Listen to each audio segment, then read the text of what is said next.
Ser Podcast. Arde la calle al sol de poniente, hay tribus ocultas cerca del río, esperando que caiga la noche. Hace falta valor, ven a la escuela de calor. Con Escuela de Calor, ya casi un clásico, un tema muy de karaoke, saludamos a José Ovejero, bienvenido a La Hora Extra. Hola, ¿qué tal? ¿Cómo estás? José lleva desde el pasado 30 de noviembre documentando el paso del tiempo. Cada semana sube una fotografía a su cuenta de X, la misma foto fija de un paisaje, casi 10 instantáneas a día de hoy, captando un movimiento lento e imperceptible. Leemos en su último libro: no se piensa en el otoño cuando caen las primeras hojas. El árbol todavía parece intacto. Porque este proceso de documentación, José, ¿qué es lo que te atrae del paso del tiempo? ¿Y te atrae más lo que cambia o lo que permanece en esa imagen? Pues es una buena pregunta, porque en realidad cuando hablamos del paso del tiempo siempre estamos pensando en el cambio, y sin embargo hay mucho más que se queda de lo que se transforma. Entonces lo que me gustaba era esa idea de dedicarme un año todas las semanas a sacar una fotografía desde el mismo lugar y ver precisamente qué va cambiando, qué va siguiendo igual, y cómo a veces las transformaciones son tan minúsculas que ni siquiera las notamos, hasta que de pronto decimos: un momento, ¿qué ha pasado aquí? No me he dado cuenta, sí. ¿Es desde ahí, desde donde has escrito este libro? Sí, claro, desde mi casa es donde escribo normalmente, y bueno, más o menos ese que muestro ahí es el paisaje que veo desde la ventana o cuando estoy escribiendo. José es escritor, no solo lo conoce la mayoría de nuestros oyentes, sino que además lo aprecia mucho. Ha escrito poesía, cuentos, relatos, novelas, ensayos. En 2022 nos presentaba Mientras estamos muertos, un conjunto de relatos precursores, primerizos, avanzadilla, de lo que ha venido explotándose mucho después en la literatura, y es, entre otros temas, la familia como lugar de refugio, la familia como cárcel. Nos decías entonces que con esta próxima novela en la que estabas trabajando, Vibración, querías romper la idea de que la novela necesita una especie de unidad mayor con respecto al relato o a los cuentos. ¿Lo has conseguido? ¿Cambiaste de idea por el camino? Porque al final es un conjunto de relatos, de historias que forman una unidad mayor. Sí, efectivamente, al trabajar con la idea de novela acabas buscando un todo. Lo que pasa es que sí me parecía que era importante que ese todo, a ver cómo lo digo, que todavía no he conseguido expresarlo bien, no sea una falsificación. Quiero decir, cuando pensamos no en la ficción, sino en la historia, contamos la historia, qué sé yo, del siglo XIX.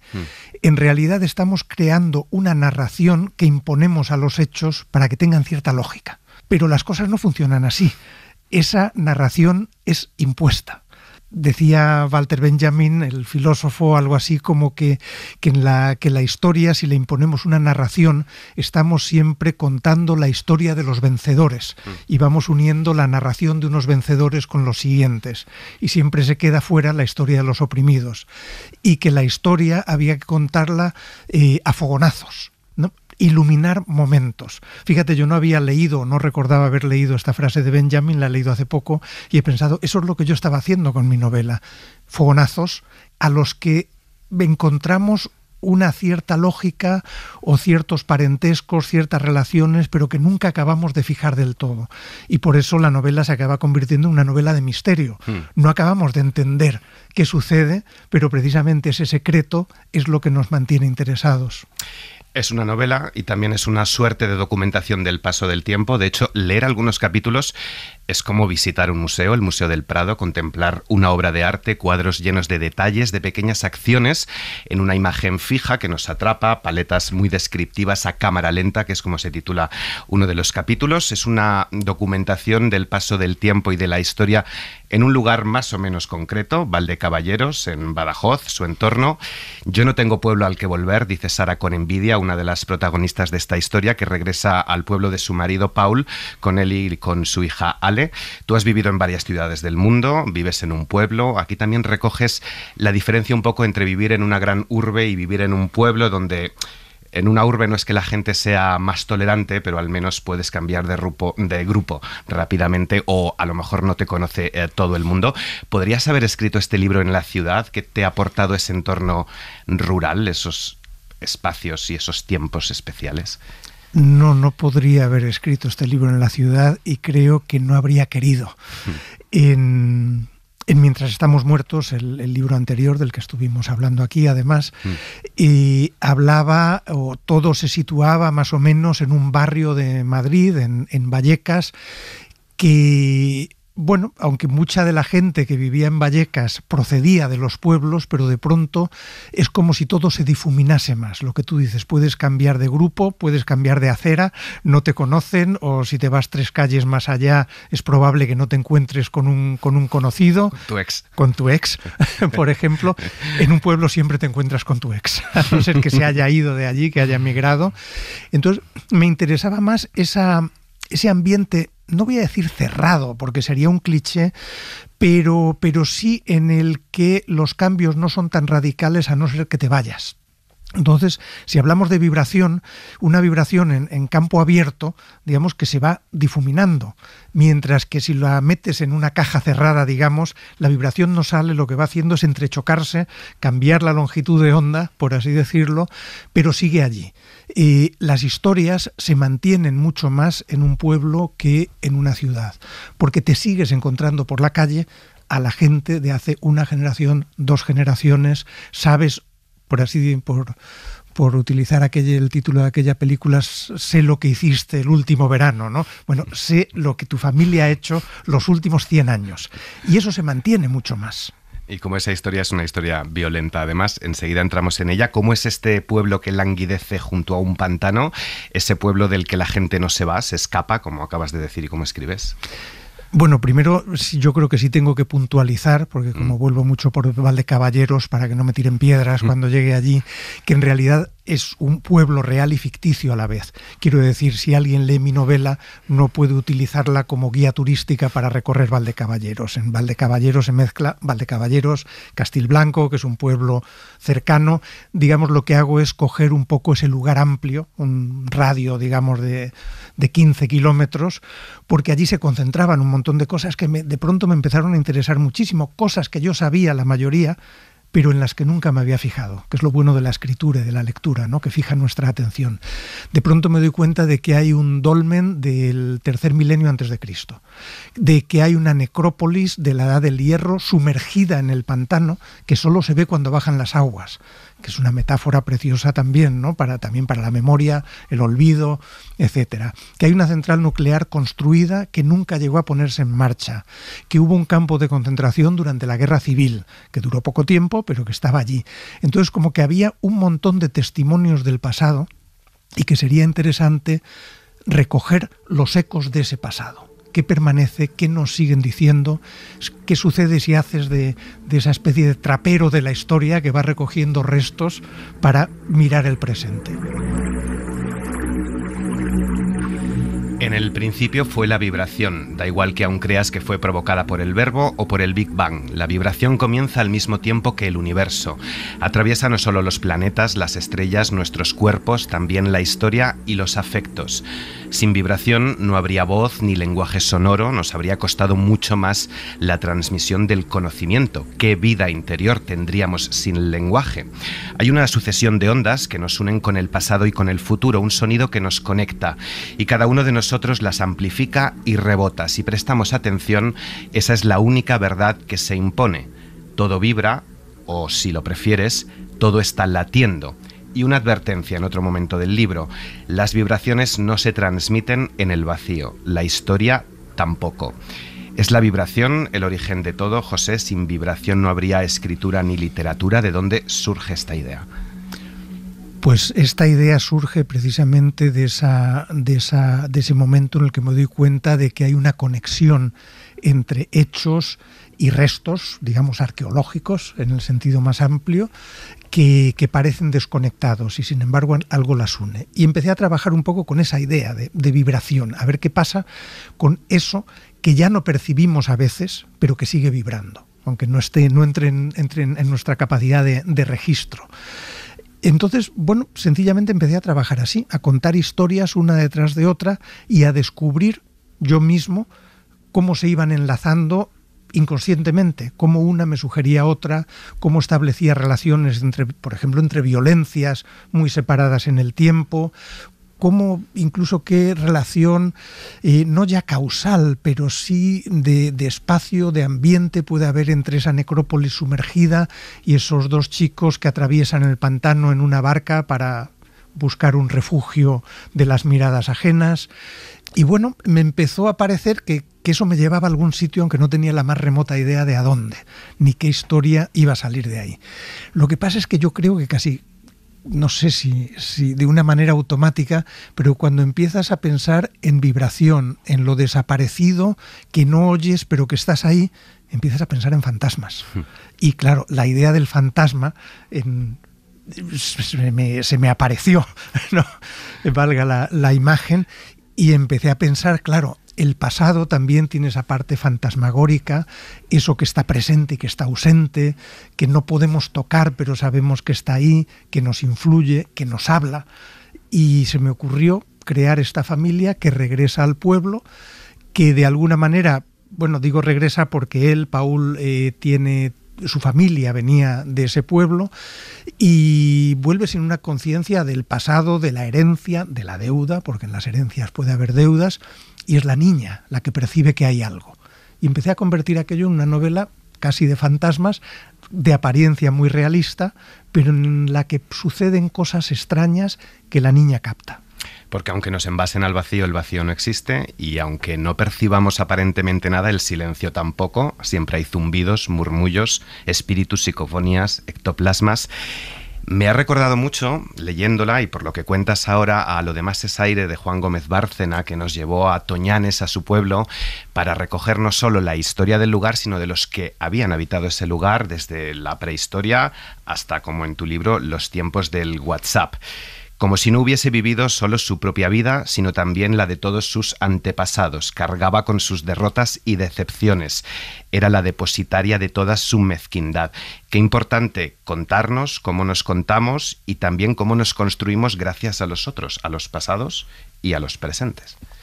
Claro, eso es algo que me viene interesando desde hace bastante tiempo, esa idea de que en realidad el yo, tal como lo pensamos, perfectamente delimitado, el individuo, no existe. Eso ya lo exploraban mientras estamos muertos, como ese chico no puede narrarse sin narrar a los demás, y entonces decidí que en esta novela tenía que ampliarlo aún más y no solo narrar a los vivos, a la familia, a los vecinos, a los compañeros de trabajo, sino también incluir en el yo a los muertos. No existimos sin nuestros muertos, sin nuestro pasado. Es un pasado de tradición oral, por un lado, las historias que se van contando y transmitiendo de generación en generación, pero aquí también se transmite una enfermedad que nos aqueja desde hace siglos, una enfermedad que se transmite también de generación en generación y que nos vuelve dañinos, destructivos. Es la violencia esa enfermedad, porque en el libro hay rabia, rencor, odio en ese pueblo, un odio que es como un veneno. Hay violencia en la muerte, pero también hay violencia en el deseo, en la pasión, en el sexo, en el amor. En tu anterior libro, el padre era violento y violentos eran los niños. Es la enfermedad que se enquista generación tras generación. No, la violencia no es la enfermedad, es el síntoma. La enfermedad es la opresión, es el saqueo de ciertas regiones, es la explotación, es la miseria, es tener a gente trabajando por un sueldo mísero, por un salario mísero, habría que decir aquí por un jornal mísero durante generaciones, es ver que tu territorio se va destruyendo, que se va convirtiendo en un vertedero, que sin embargo toda la riqueza que genera no se queda ahí, sino que se va, desaparece. El dinero es otro fantasma, tiene una cualidad también fantasmagórica. Es ver que, como decía, eso que produces, que es lo más básico, el alimento, no vale prácticamente nada para quien lo produce, es que te engañen una y otra vez con promesas de futuro, la central que iba a traer tanto trabajo y tanta riqueza, la hidroeléctrica, el regadío, es un engaño detrás de otro. Eso es la enfermedad. No, la violencia es solo el síntoma, es la explosión, es la rabia que surge de ese saqueo, de ese engaño. Un saqueo que podemos remontarnos antes incluso, pero mencionas la desamortización, ¿no? Esas falsas promesas de que los campesinos heredarían la tierra y al final no solo no la heredaron, sino que La desamortización produjo un abandono ya entonces de nuestro patrimonio artístico y de nuestro patrimonio cultural. No hay más que recorrer los pueblos de Extremadura, por ejemplo, para darse cuenta. Es un retrato también de esa España vaciada o saqueada, como dices. ¿Es posible mirar con optimismo, como hace Germán, uno de los personajes, a esa España saqueada? ¿Es posible reconstruirla, revitalizarla de alguna forma? Bueno, supongo que es posible, pero tienen que cambiar muchas cosas y el problema es si estamos dispuestos a que cambien. Efectivamente hay una especie de relato en la historia, en la novela que se titula Historia, creo recordar, que es una especie de recorrido a cámara rápida de todo lo que ha sucedido en un lugar, ¿no? Y ahí aparece esa desamortización. Cuando hablamos de la desamortización nos parece algo maravilloso. Bueno, se quitó a la aristocracia y a la iglesia todas aquellas tierras para repartirlas entre la gente. No, para repartirlas no, para subastarlas. ¿Y quién podía comprarlas? Los que ya tenían dinero. Con lo cual es una mar de esas muchas promesas que reciben estos lugares de, venga, vamos a llamarlo de la España saqueada, que no es un concepto mío, es de los años 70, un famoso libro que se titulaba Extremadura saqueada. Y en estos lugares han ido recibiendo una promesa detrás de otra, como ahora con las placas solares, los molinos para producir energía, todo esto, y dices, ¿y al final dónde se queda el dinero? Nada, se destruye el paisaje, pero la energía, digamos, va a Madrid, ¿no? Pero no se queda el rendimiento allí. Entonces, claro, lo que pasa es que es imposible y ni siquiera es sano no esperar. Entonces Germán es ese personaje que quiere el cambio y al mismo tiempo sabe que es imposible, que todo es un engaño. Lo que pasa es que él quiere aprovecharse de ese engaño. Es decir, entender el sistema para beneficiarse de él. Y al final son los que salen beneficiados esos que entienden que todo es mentira. Pero no puedes vivir pensando que todo es mentira, que el futuro no puede ser mejor. Lo que pasa es que es también un engaño pensar en el futuro. Lo que hay que hacer es pensar en el presente. ¿Qué está sucediendo? ¿Qué podemos cambiar? No, yo no soy un experto en el tema, pero obviamente en la legislación para que los beneficios, para que lo que se produce en esos lugares se quede en buena medida en esos lugares, para que ayude al desarrollo, al bienestar de la gente que vive allí, para que no sean los grandes propietarios, una vez más, los que se beneficien, que se llevan su dinero a otros lugares, no los vuelven a invertir allí, etcétera, etcétera. Lo que pasa es que eso supone un cambio brutal en la sociedad, no solo de la legislación, sino a la hora de mirar lo que está sucediendo, de volver la vista hacia esos lugares y hacia sus necesidades. Claro, yo ahora puedo hablar de esto porque ha cambiado mi forma de vida. Hace 5 años no tenía la más remota idea.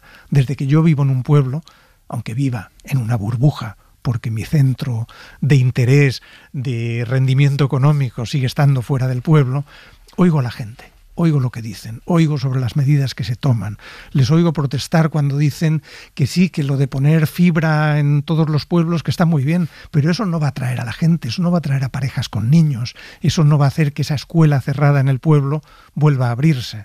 Entonces, esa escucha es lo que tendría que cambiar enormemente en nuestra sociedad si de verdad queremos poner fin a esa rabia y a ese malestar. Y para eso hay que salir de la burbuja, efectivamente, porque me está recordando ahora, hablábamos con Manuel Rivas hace un par de meses, y claro, él criticaba mucho la bucolización que se hace desde el cosmopaletismo, decía, de todo lo rural. Y aquí también es una radiografía muy cruda, o sea, sin cocina, de cómo es lo rural, porque se sigue romantizando mucho, ¿no? Especialmente desde la pandemia, ¿no? Parecía que aquello era lo idílico, los pajaritos y el campo.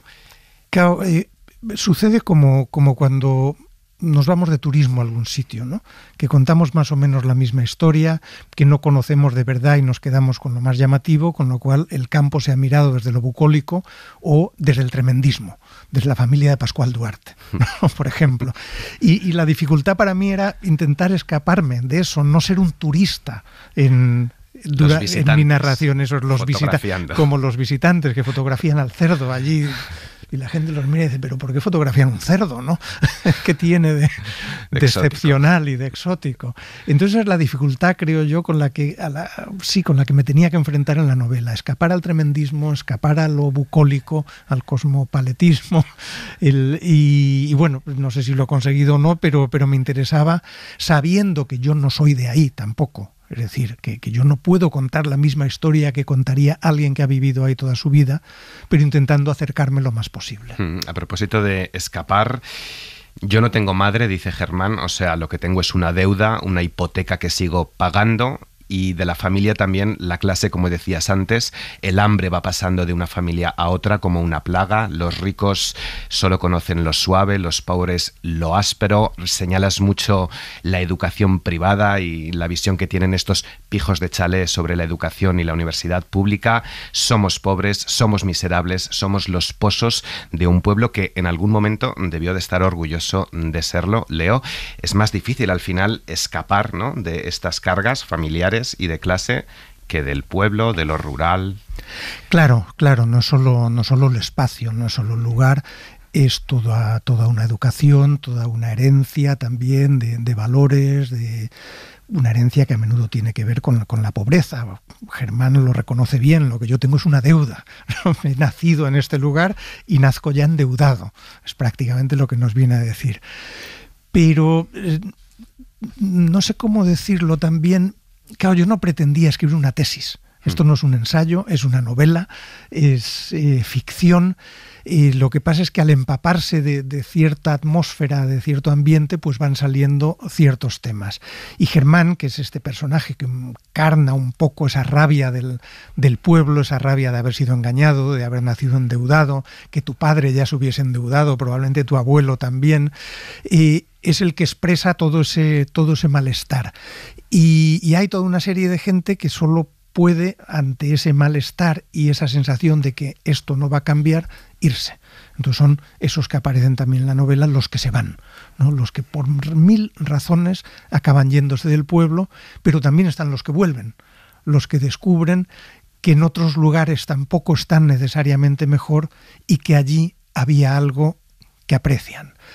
Aunque solo sea el afecto por el paisaje, el afecto por ciertas memorias, por ciertos recuerdos, por ciertas relaciones familiares, que no son todas un horror. También hay esas relaciones que te acogen, que es un espacio de refugio, y hay un personaje efectivamente que regresa al pueblo y se siente bien. No es todo esa historia de violencias y de rabia, etcétera, etcétera, sino que hay algo más. No es un ensayo, es una novela monumental, la verdad, muy rica además en historias y en cómo está escritas. Y además muy íntima. Es ficción, me da igual si hay autoficción o no hay autoficción, pero es muy íntima, son historias pequeñitas y Leo, ninguno de ellos se siente parte de la historia, aunque la están creando mientras avanzan. A veces no somos conscientes de que queramos o no, y aunque parezcamos insignificantes, nosotros también estamos, desde nuestro pequeño universo, moldeando la historia universal. Claro, somos parte de ella. Lo que citabas antes de la historia no sucede en el vacío, claro que no, pero es que muchas zonas que nos parecen vacías no lo están o no lo han estado habitadas. Hay todavía ese eco, esa vibración, esos restos arqueológicos que no son solo pasado. Entonces, claro, todos somos parte de la historia, podemos ser protagonistas, personajes secundarios, la gran mayoría somos personajes secundarios, pero no significa que no existimos aunque no nos narren. ¿Ha sido complicado tejer todas estas historias? ¿Cuánto tiempo has estado escribiendo el libro? ¿Cómo empezaste? Está dividido en 3 partes, la primera y una introducción muy interesante por la que te pregunto a continuación, pero tiene 3 partes, podríamos decir, ese conjunto de relatos de los que han habitado ese pueblo, la segunda parte donde explicas lo que es la vibración, y una tercera parte que es ese regreso de Paula al pueblo con su mujer y con su hija. ¿Cómo se ha hilvanado toda esta historia? ¿Cómo has tejido esta historia de historias? Bueno, pues he tardado 2 años, un poco largos, en algo más de 2 años en escribirlo, y ha sido muy complicado también porque yo me lo hice complicado, en el sentido de que como yo no quería crear una historia falsa en la que la violencia de hace 2 siglos se transmitiese exactamente por este motivo a tal otra violencia contemporánea, sino que quería esos fogonazos, me dediqué a escribir escenas durante más de un año sin saber la conexión que iban a tener. Lo único que de pronto un personaje que había aparecido en un sitio me aparecía en otro, y casi tendría que decir otra vez, volviendo al fantasma, se me aparecía en otro. Y decía, qué curioso, este encaja aquí. Pero claro, luego al final yo tenía ahí un montón de material que no sabía cómo encauzar, qué hacer con él, y si eso me daba pie a un libro o no, si había sido un experimento que a mí me había interesado muchísimo. Escribí en un estado de fascinación por todo aquello, pero no sabía si habría libro. Y llegué a la conclusión de que me daba igual, de que ser escritor no es publicar, es escribir. Publicar está bien, luego es muy útil y te agrada mucho, pero tu trabajo es escribir y tú no haces eso para publicar, sino porque te interesa el acto en sí. Entonces me he dedicado un año a escribir, sin saber qué estaba haciendo. Cuando ya concebí la historia que da alguna unidad a todo lo demás, esta pareja con la niña que regresa al pueblo y que va encontrando ciertos ecos del pasado, entonces ya ahí me di cuenta de lo complicado que era. Que esa historia no fuese demasiado explicativa, al mismo tiempo que tenían que resonar en ella esas cosas que había ido contando, y encontrar también que no se contradijesen todo lo que yo había escrito, porque claro, como había ido escribiendo sin ton ni son, digamos, pues de pronto podía haber contradicciones y las había. Un personaje que tenía tal familia, pero luego en otro sitio no me encajan las épocas. Entonces ese trabajo de costura final es el que me ha costado mucho, pero que también me parecía que era absolutamente necesario hacerlo para que esta vibración tuviese un mínimo sentido. Porque al final, que para ti la escritura sea complicada no debe traducirse en que la lectura sea complicada. No tienes por qué cargar con un trabajo adicional a quien te lee. Puedes exigirle atención, puedes exigirle que no consuma el libro como comida rápida, como una hamburguesa. Esperas estarle dando algo de más valor, ¿no? Pero eso es todo, no puedes hacer más, y yo eso he tenido que trabajar más de 2 años para conseguir esta vibración. No hace falta exigir atención, porque es que captas la atención del lector desde esa introducción, que es... Hay capítulos a cámara lenta, a cámara rápida, como decías, pero esa introducción me atrevería a decir que es muy distinta en cómo está escrita al resto del libro. Son frases, como si vomitaras palabras con muchas comas, adjetivos, frases larguísimas. Hay algunas que pueden tener más de 10 renglones, y además creando una atmósfera muy tensa, muy de thriller, como decías antes. Es muy cinematográfica esa escritura. ¿Era tu intención? Sí. Empezar así, atrapando con ese thriller, con esa tensión al lector. No era mi intención, es una de las primeras escenas que escribí, porque a mí, bueno, es una escena, explico a quien nos esté oyendo, que transcurre en la central nuclear abandonada, con un hombre que está recorriéndola y sintiendo allí que hay una vibración que podría convertirse en voces, ¿no? Está como intentando entender qué ha pasado. O qué está pasando, qué es lo que oye, qué es lo que siente. Es una de las primeras escenas que escribí, y me di cuenta de que marcaba la atmósfera de escucha de esos ecos del pasado, de ese misterio, de algo que no puedo contar ahora, pero que luego es fundamental en esa tercera parte. Y claro, desde un punto de vista narrativo a lo mejor habría sido más lógico precisamente meterlo en la tercera parte, pero me parecía, bueno, que ya era como una declaración de intenciones, que significa no vamos a entender todo lo que estamos oyendo, porque el pasado nunca lo puedes comprender al completo, sin embargo podemos sentirnos fascinados y atrapados por él. Entonces no era la idea de crear un thriller, pero me parecía eso, que era una declaración de intenciones. Por aquí van los tiros. Empieza a leer y descubre. Hay otra cosa también que me ha gustado mucho, y es que aunque no puedan entender lo que está pasando, los niños sí se enteran de todo. Claro. Y es una reflexión que también compartía con nosotros hace un par de años Aroa Moreno Durán, que escribió una historia sobre varias generaciones, una historia de cómo también se transmitía diferentes violencias de generación en generación, y nos decía eso: los niños se dan cuenta de todo, aunque no sepan lo que está pasando a nuestro alrededor, aunque haya silencios, secretos para ellos. lo perciben todo y les marca en el futuro. Aquí también lo hay con esa niña. Claro, que esa niña, Ale, que que ella va, nunca ha estado allí con sus padres al pueblo, y es la que capta la tensión, los silencios. Hay algo allí de secreto, de misterioso, que la fascina. Y claro, ya no puede ponerlo en palabras, ella no podría explicarlo, pero es consciente. Y es consciente también, hay una escena en la que la niña comete una pequeña violencia en el colegio y te das cuenta de la tensión, de que la tensión se está transmitiendo a esa niña, ¿no? Entonces, claro, los niños son antenas, no saben lo que callan los adultos, porque además los adultos tienden a callar muchas cosas delante de los niños, pero saben que hay algo. Entonces, por eso, esta niña es la que hace de antena, la que va recogiendo esas vibraciones, esos miedos, esos secretos, también esas violencias. Tú no paras de escribir, de hecho estás presentando un libro o escribiéndolo mientras ya estás construyendo otro proyecto. ¿Estás en algo ya nuevo? Pues casi me avergüenza decir que ya está escrito. No he publicado esta novela y ya está la siguiente, pero es que efectivamente no paro de escribir. Es una... Bueno, si lo decimos de manera negativa, es una obsesión. Hago otras cosas en mi vida, pero estoy escribiendo prácticamente todo el tiempo. Si tengo 10 minutos libres, estoy pensando en algo que he escrito o que quiero escribir. Y bueno, pues ahí ando, es lo que hago, es lo que creo que sé hacer. Me sigue fascinando, por suerte, después de tantos años de hacerlo. ¿Y por qué voy a hacer otra cosa?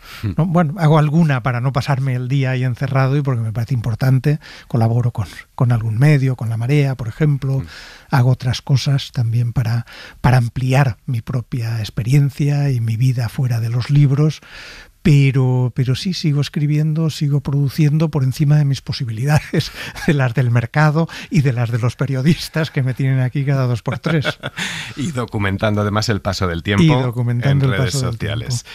Porque yo lo sé todo, porque yo lo recuerdo todo, porque yo lo he visto todo y francamente todo me importa una mierda.